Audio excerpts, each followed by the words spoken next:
if the national leaders are saying we're not going to stop the flow, that's a failed plan. Due to its origins with slavery and slave trade. The "Don't Tread on Me" flag sparks controversy in a Colorado school. The hilarious NYC illegal problem. Is not voting for Kamala Harris considered racist, other than the fact that she's not a very smart person? SpaceX has taken some heat for not hiring people that the federal government doesn't want them to hire. And Trump's new court date set for Super Monday, ahead of Super Tuesday. All that and more coming up on this episode of Daily Caller Live. Thanks so much for tuning in. Daily Caller Live starts right now. He's the only brown guy on earth named Jobob. That is actually their name, Jobob. Live from the dingy bunker that is completely cut off from the outside world, except for you fine folks. My name is Jobob. This is Daily Caller Live. Thanks so much for tuning in on today. It is, Wednesday, August 30th, the year of our Lord 2023. As I'm looking at the camera and the monitor right now, I'm noticing I have some spit up right about here, and I realized that, and too late. We're already rocking, we're already rolling, and if you are not a parent, you're like, that's probably gross. That's really gross. If you are a parent, you're like, yeah, it's about par for the course for having a 3-week and 2-day-old. But enough about that and more to, let's see. Let's go with the most hilarious story, I think, that's currently in the news right now, which is New York's illegal immigrant problem. Now, just to not to reset it, but I understand that several of the illegals are claiming asylum. I would say if you're illegally claiming asylum, which is to be decided by a judge, if you go to the court date that is like 3 years out, I'm still going to go ahead and call you illegals. Now, people don't like the term illegals. They like saying that nobody is illegal. Fine. Criminal immigrants. We can decide on that. Tim Pool with that hilarious joke. No, don't call them illegals. Call them criminals. But nevertheless, I've mentioned this a number of times, and that is political stunts often don't go the way you think they're going to go. One of the anomalies of a political stunt that has worked actually fantastically is busing illegal migrants from the border states like Texas, Arizona, New Mexico, but I don't think they're doing it, Florida, to states or cities that have been like, we are a sanctuary city or a sanctuary state. Now, just so you know, sanctuary city or sanctuary state, all that means is that the city is not going to cooperate with the federal government. Obviously, the federal government has jurisdiction over who comes into the country and who cannot, and they operate all over the country. But the local officials, if they, for example, if the NYPD catches somebody doing something illegal and the federal government says, hey, we're looking for this person, they're in the country illegally, the New York City Police Department will not contact the federal government or not cooperate. If the federal government says, hey, do you have this person in your captivity? New York will say, oh, I don't know, maybe we do, maybe we don't. That's what a sanctuary city is. Now, a lot of the hyper-progressive pockets of the United States like touting the sanctuary status that their city or state holds. The hilarious thing is when, obviously, it doesn't work out. And I say hilarious because it is honestly comical. No political stunt. I think this might be the best political stunt in history. Busing or flying illegal immigrants to the cities that say, we are accepting of everyone. And that has been most prevalent in the city of New York City. Now, some new developments are unfolding because Governor Abbott in Texas, Governor DeSantis in Florida, I don't know if Arizona is doing it anymore. I know when was it Doug Ducey, the former governor of Arizona, was also doing it at a time, but is no longer the governor, obviously. So Texas and Florida, I think, mainly are sending illegal immigrants to New York City. Now, we know this. This is not a new story. But the new development is that Eric Adams, the mayor of New York City, is saying this is crazy, having experienced 1/10, actually probably 1/100th of the illegal immigrant surge that the border towns feel, is saying this is insane, we can't handle this.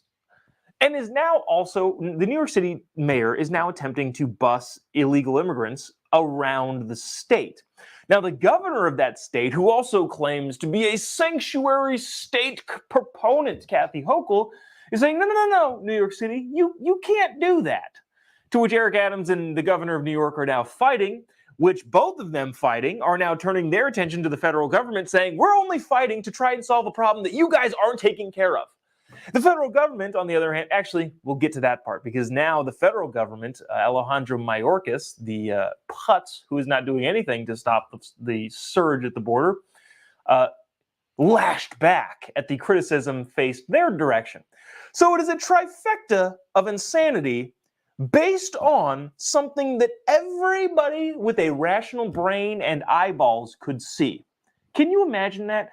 The biggest city and the most powerful city in the country, at odds with the state government, also at odds with the federal government, all controlled by the same party, over a problem that is very, very easy to fix. Imagine, like, I don't know, you're making a pizza at home, and you drop a pepperoni on the floor. And your wife comes in and says, why is there a pepperoni on the floor? And I say, I don't know, why is there a pepperoni on the floor? And then your kids come in and say, what's going on with this pepperoni on the floor? And now you're all fighting against each other rather than just picking up the pepperoni and either putting it back on the pizza or throwing it in the trash, depending on your 5-second rule status. But nevertheless, the hilarity continues in a couple of these news clips, kind of outlining what I just said, giving you a broad scope of what's going on, but more of what's actually being said. This is some of the, I believe, the local news in New York City covering this hilarious problem that Democrats at the federal level, the state level, and the city level have put themselves in. Watch this. I think the governor's wrong. Mayor Adams came out swinging today in mid-season form, and that was just round one. I am just really baffled around that.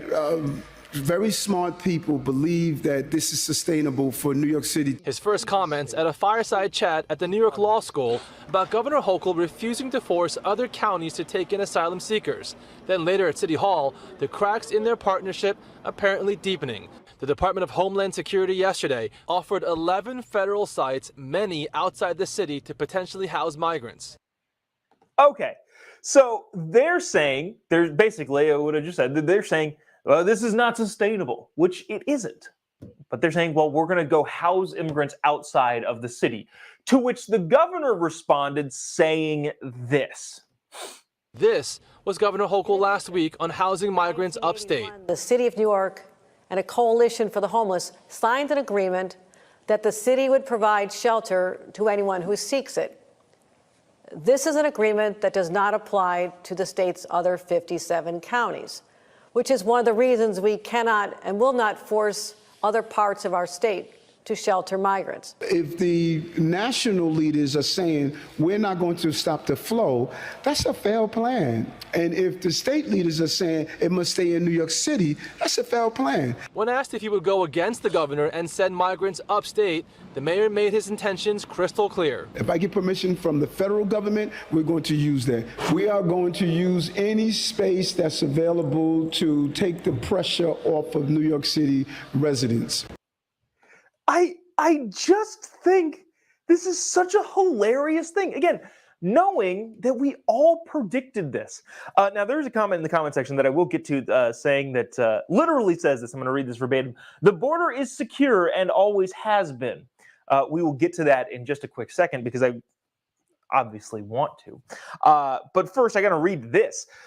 So the city mayor of New York City is arguing with the governor saying we got to ship these illegals out of the city and somewhere else because we've suffered 1% of what the border towns in Texas have suffered. Therefore, we are crumbling as a society, even though we said everyone is welcome here. The mayor is fighting with the governor. The governor is fighting back with the mayor, saying we can't do that because other cities didn't file this pledge. And they're then criticizing the Biden administration. This yesterday from Politico. The Biden administration pushed back Monday at criticism that it hasn't done enough to help New York address the migrant crisis. So now Mayorkas on Monday is criticizing New York City and the governor, citing 24 areas where the city can strengthen its migrant operations. 2 letters obtained by Politico were sent to Governor Kathy Hochul and Mayor Eric Adams on Monday from Homeland Security Secretary Alejandro Mayorkas in response to the city's state's concerns that they're not getting more help from the federal government. Oh no! Mayorkas mentioned structural and operational issues found during the week-long assessment of the city's operations starting August 7th, but didn't give specifics, saying the recommendations would be first shared with the city. That is freaking hilarious. I mean, I don't know. Maybe I'm the only one that finds this funny because I have a sick, twisted sense of humor in that all of us could have called this happening, and when it is finally happening, it's just funny. But Mayorkas went for a week to New York City, or his team went to a week for New York City and said, here is what you need to fix this problem. Going back to my pizza pepperoni on the floor metaphor, imagine then, I don't know, our friends came over to our house and said, there's a pepperoni on the floor, and somebody needs to pick up the pepperoni on the floor. My wife and I looked at each other, like, oh, why is the pepperoni on the floor? And rather than the friends coming over, or let's just say the maid, who I guess, I don't know, has a responsibility to clean up, even though that's a ridiculous analogy. Rather than picking up the pepperoni on the floor, they say, let's look at all the parameters around why the pepperoni might be on the floor. Let's assess the validity of the pizza cutter. Maybe that's the problem. I don't know if that analogy works. Bottom line is Mayorkas went to New York City and said, here are your problems. Now, again, the mayor and then the governor pointing out, well, you could solve the problems by just securing the freaking border.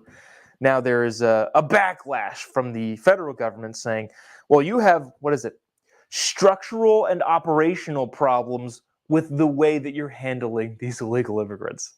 I freaking love it. You know why? Because so many of the people that are proponents of sanctuary policy in both New York, California, I believe Washington is also a sanctuary state, they get to go around on their moral high horse, feeling superior to everyone else, saying, no, we are much more gracious, we are much more moral than you common folks who just don't want the problem to stop, who just want people to be stopped at the borders. How bad of you? Those people get to ride their superiority high horse complex mind into the ground and pay no price for it. Well, now, time to pay the piper. The whole idea that having moral superiority is something that you get to base your worldview on crumbles when the morality of it becomes worse. In other words, it is now worse for everybody involved. It's worse for the illegals. It's worse for the residents of the city. It's worse for the government officials because you decided you wanted to be this moral, in your mind, high-minded individual, intellectual that welcomes everyone. In reality, the morality, I think, is flipped on its head in that it's worse for everyone. So where are your morals now? Where is the comment that I wanted to get to? I thought it was pretty long. It kind of seemed like a rambling, crazy person. But nevertheless, I will read it. I don't know if I can fit it on the entire screen. Oh, geez. Yeah, this is way too big. I'll just read it to you. Really? ? LOL. More lies. Refugees are not covered by immigration laws. The border is secure and always has been. We now have another reason to refer to the world's the greatest generation. It just gets rambly from there. I think I mentioned it briefly at the onset, but we'll just cover it again. Yes, people crossing illegally are in mass numbers turning themselves in and saying, well, we're refugees from a different country and we're fleeing a war-torn society to seek a better life in the United States. And I'll say this, I don't blame them. If I lived in any Central or South American country, I would drop everything to get my family to the United States of America. I don't blame the people that are crossing the border, right? I would do the same thing. You would do the same thing. You would be a bad parent if you didn't do the same thing to get your family here. Having said that, that doesn't mean we have to let everybody in. And the way that the rules are set up, you have people like this. Again, I don't know if this is like a sarcastic troll or this person genuinely thinks this, but saying, well, they're refugees. Okay, well, look at international, it's not really international law, but more of the international standard. One of the things Trump instituted when he was president is, well, asylum seekers who are seeking asylum or refugee status from a place, well, really any country, have to apply for that refugee status / asylum status in the first country that they enter. Therefore, the only people that should be able to apply for refugee / asylum in the United States should be people who get here by boat, which is not a lot, or people who are coming from Mexico or, I guess, Canada. Because just logistically speaking, those are the only two places, again, unless it's by boat, which is just not really even a factor because everybody's crossing the border, the actual physical, tangible border. Those are the only two places that would make any sense for it to happen. In other words, if you're coming from any of these Central American countries, El Salvador, Honduras, Guatemala, all of these places, more than likely, the first country that you come to or get into or set foot on is not the United States. So the bottom line is enforce the rules. The whole wait in Mexico policy was great. It stopped people from coming because they knew they would have to wait in Mexico because they were not going to abide by the international standard of applying for asylum or seeking refugee status in the first country that you enter. And then all of that being said, the policy in which the Biden administration is using this sort of stuff is, why would you not give yourselves up once you get in? Because what happens is you say, well, I'm applying for refugee status. And they say, okay, well, in order to verify that claim, the United States government is going to issue you a court date in 2027 in Ohio. And all of the people coming in go, okay, sure, thank you for that. And then they now live here. So to say that is a workable system and refugees don't count under this illegal crisis that you're calling this, whatever this dude is saying, and whatever a bunch of your lefties are saying, how about this? How about we just enforce the law? I don't know.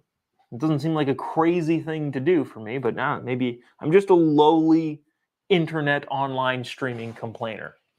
But that's that. Geez, wow, there's a lot of comments in here. At the end of the day, I just think it's hilarious seeing New York City having to struggle with this kind of nonsense, tying themselves in knots over problems that they specifically created. So, love to see it. And moving on, because we've talked about this, and by we I mean me, have rambled about this for long enough. LOL at not knowing history. You may have seen this video making the rounds. A kid yesterday, 2 days ago, saw it posted yesterday.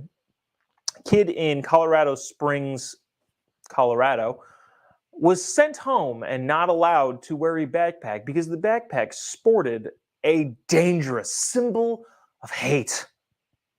The Gadsden flag. In other words, the don't tread on me flag, which, if you didn't catch the sarcasm, is not a symbol of hate. It is, in fact, a symbol of what America stands for.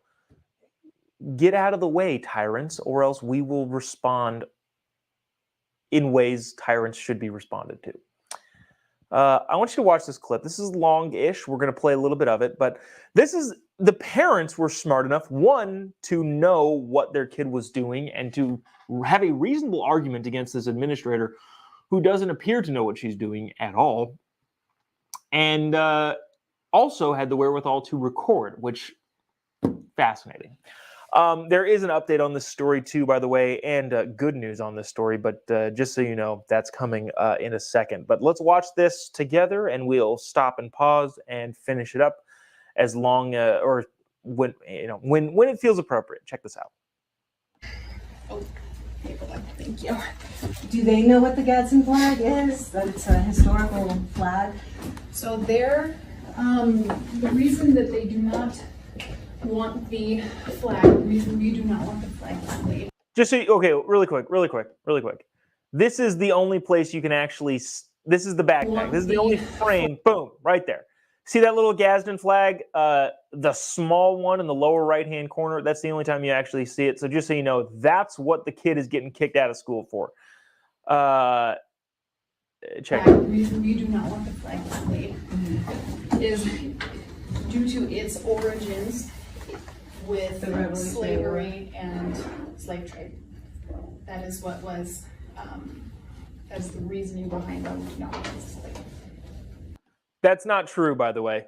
It's the origins of the Gadsden flag is not rooted in an attempt to cause or create or endorse more slavery. We'll continue. The Gadsden flag. The Don't Tread on Me. Okay. Which is the Gadsden flag. Okay. So he Sorry, I'm stopping it so much, but look at his face. Like, this kid knows. He's like, yeah, this teacher's nuts. And it's like, I'm getting out of this. Anyways, we'll roll on. Just watch the kid's face. I like this kid. What's going to happen if he doesn't take it off? He is able to go. I was actually just telling him, like, I was upset that he was missing so much school. I'm like, so I asked if can he just take his stuff out of his bag and go back to class. Like, I just want him to go back to class. The bag can't go back. It's got the patch on it because we can't have that in and around other kids. So that's what I was trying to, and then he said you were close. So I was like, oh, okay. Yeah, it has nothing to do with slavery. That's like the Revolutionary War patch that was displayed when they were fighting the British. Like, that's the revolution. Maybe you're thinking of like the Confederate Confederate flag. Okay, I am Is there just history here to that you enforce. tell me? No, I am here to enforce the policy that was provided by the district, and definitely you have every right to not agree with it. I mean, Yeah, because the absolutely. ACLU says that he's allowed to wear that. If you like go on their website, it's like says in big letters. All I'm saying is that Unless there's like a ban on patches, period. Like if you said there's no patches allowed at the school, you cannot display what you think or anything like that, or what cheer or anything like that. I think it's like one-sided, because you allow some patches but not other patches. Kids have patches like other names and like the American flag and backpacks. Yeah. That was like flown during the revolution with, I just don't understand that at all. so what I can do is And if you go onto the ACLU's website, let's talk to I someone, can because I don't want have a you lawsuit. speak I really to don't. I can have you speak to our Jeff Yoakum again. Okay. And then he can refer you to our person at the district. Okay. Because, like I said, we're following district policy, is what we're doing. So, the last thing I want is him out of class. Yeah, I know That's all he the last takes thing I his want. classes seriously. Yes. He studies. He wants to get straight A's. He did that. He made honor roll when he was here before. Yep. He intends to do that again right now, but it's hard because he keeps missing class for this. So I understand that. yeah, and we teach him to always stick up for your beliefs. And you're going over the revolution for 7th grade. The founding fathers stood up for what they believed in against unjust laws. This is unjust. Okay, like I said, we're upholding a policy that was provided to us, which we have to uphold. Okay, can you show me where the policy? Okay, so that's pretty much it. That's where it goes. But how fascinating is that? Okay, so do you remember, was it last week or was it Monday? No, it was like late last week. no, middle of last week, a week ago, we had that story about the librarian in Davis, California, that stopped a meeting of people getting together trying to save women's sports. Not identifying anybody in particular. They were just saying, look, biological males can't compete in women's sports. And the librarian came in and said, you saying biological females or biological males is transphobic, and that's illegal. It's not illegal. That's not a thing that exists in the law, that misgendering somebody or saying hate speech then. I think hate speech is stupid as a term. Hate speech is protected by the First Amendment. It is definitely not illegal. And if any state tried to make it illegal, the Supreme Court would say, no, absolutely not. You're allowed to say that. You're not allowed to threaten anybody, but you're allowed to say whatever you want about anybody you want, so long as it doesn't inflict damage to them. So we had the librarian there saying, no, that's illegal. And then this lady, I don't know if she's the vice principal, she probably seems like the vice principal or some sort of counselor, saying, well, it's the district's policy that no items that are endorsing slavery, or whatever the heck she said, are allowed on campus. Clearly getting it wrong just from a historical standpoint, but digging her heels in and saying, no, this is the policy, I can't do anything about it. I just think that's the most fascinating thing. Also, good on the parent for knowing, coming in. Now, this mom probably knew what was going on when she got called into the office and said, yeah, all right, I'm gonna make sure I brush up, but also probably knew at the onset what this was about. And good on her for knowing, like, hey, this is not at all, what are you talking about? It was a slavery thing. Get out of here with that crap. But I don't know, all around fascinating story. And the update is this. The district that this school is in put out this yesterday. Them saying, yesterday they said this. Yesterday, the student returned with the flag patch visible on his backpack following the district's direction. Vanguard administrators pulled the student aside so that they could speak with the parents and the district. Upon learning of the events today, the Vanguard School Board of Directors called for an emergency meeting. From Vanguard's founding, we have proudly supported our Constitution, the Bill of Rights, and the ordered liberty that all Americans have enjoyed for almost 250 years. The Vanguard School recognizes the historical significance of the Gadsden flag and its place in history. This incites an occasion for us to reaffirm our deepest commitment to classical education in support of these American principles. At this time, the Vanguard School Board and the district have informed the student's family that he may attend class with the Gadsden flag patch visible on his backpack. Boom! Win for freedom and free speech and all of those things. I know that was a little bit lengthy, but I liked watching it. That means we probably, again, don't have time for the Elon Musk story, any of that. But the bottom line is that kid was allowed to wear the patch and state that he likes freedom. Also, this is, again, the mom pointing out the irony of, like, hey, he's in 7th grade. You guys are learning about the Revolutionary War. This is one of the main symbols of the Revolutionary War. Pound sand, lady. Love it. Marcel says, love that kid. Laughing. Kenny says, where the hell do they find, where the hell do these schools get these morons? That's a great point. Yeah, I don't know. I have no idea. Yeah, a lot of people harping on this particular administrator. Maybe she doesn't really know what she's talking about clearly. And maybe she's just kind of going by what's said, but you think she would have just Googled it. Like, what is the Gadsden flag? And maybe read the first paragraph on Wikipedia and learned, oh yeah, doesn't have origins in slavery. I guess it originated when slavery was legal, but if that's the standard you're going to have, we're going to have some bigger problems. I don't know. Simple Google search could have solved this and not cast this lady in the spotlight of the nation. Yeah.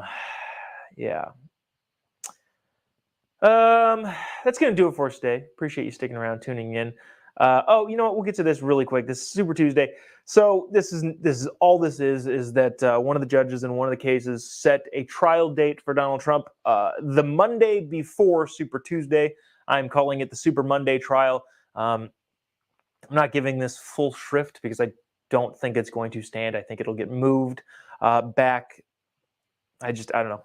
Not really a big story. I know a lot of people are freaking out about it, but it's a political prosecution, at least as I see it, and it would make sense that the attempt to have Trump in a courtroom days ahead of the biggest election day in the primaries would, be a pretty politically advantageous. The reason why I don't think it's super important is because I don't think it'll actually stand. So there's that. But that'll do it for us today. Appreciate you sticking around, tuning in. Let's see.